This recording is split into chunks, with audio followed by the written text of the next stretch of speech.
Affaire 73,5 kg d'or. 7 autres personnes recherchées. Rebondissement dans l'affaire des 73,5 kg d'or saisis en Afrique du Sud.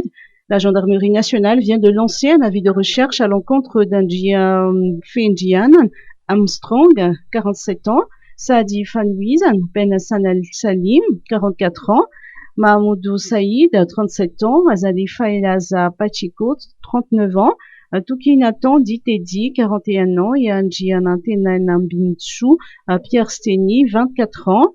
Les motifs sont les mêmes.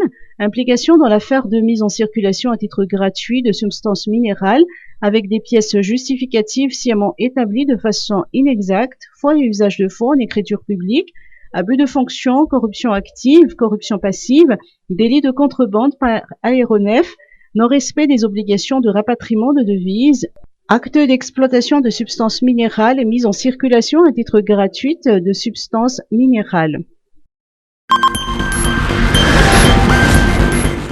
CENI, bilan des activités 2020.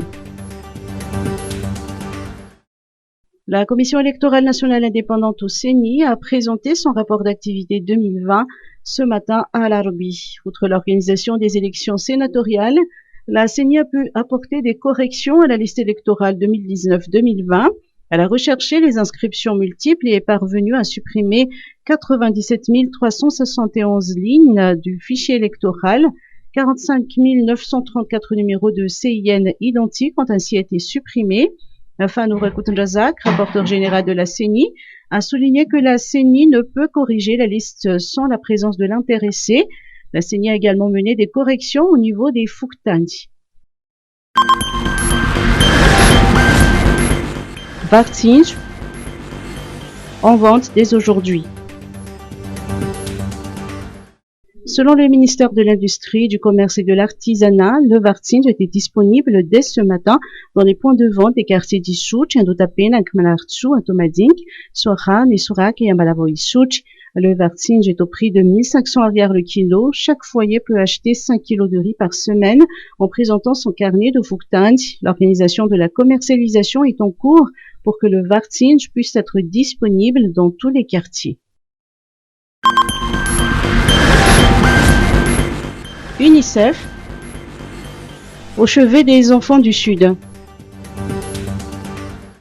L'UNICEF fait état de 600 familles avec plus de 2000 enfants touchés par la crise alimentaire dans le Sud et qui sont contraints de se déplacer vers Fort-Dauphin.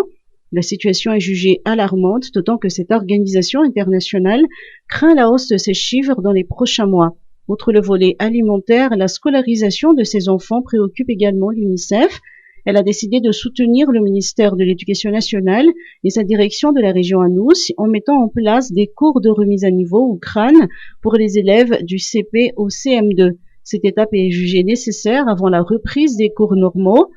12 enseignants spécialement formés assumeront cet enseignement. L'UNICEF dotera aussi les élèves de fournitures scolaires.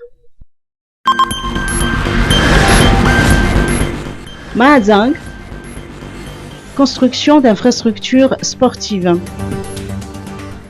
À l'issue d'une visite sur terrain accompagnée des autorités locales, Tinko Roberto, ministre de la Jeunesse et des Sports, a annoncé le début imminent des travaux de construction du nouveau gymnase de Mahazang qui pourra accueillir 4000 personnes. Le stade Rabbi Manazar sera réhabilité et 3 cours de tennis pour le tennis club de Mahazang seront construits.